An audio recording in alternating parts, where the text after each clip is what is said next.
privilegiado pelo Marley. E nesse sonho tava presente a galera. Bob Marley, a sondeira lá no Ibirapuera. Ainda bem que o reggae é nossa força, nunca mais vai acabar.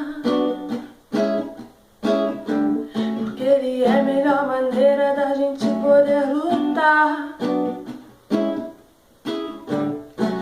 Um dia eu sonhei com o rei, fui privilegiado pelo Marley.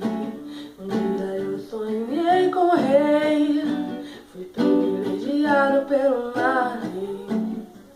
Na minha vida muita coisa aconteceu. Descobrir o reggae foi um presente de Deus. Ainda bem que eu tenho a certeza que Jesus olha por nós. E nessa ideologia nunca estaremos sós. Um dia eu sonhei com o rei, fui privilegiado pelo Marley.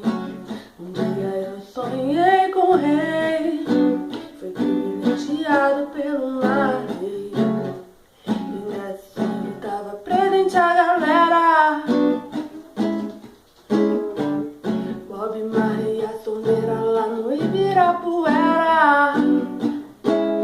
Ainda bem que eu tenho a certeza que Deus nunca vai falhar.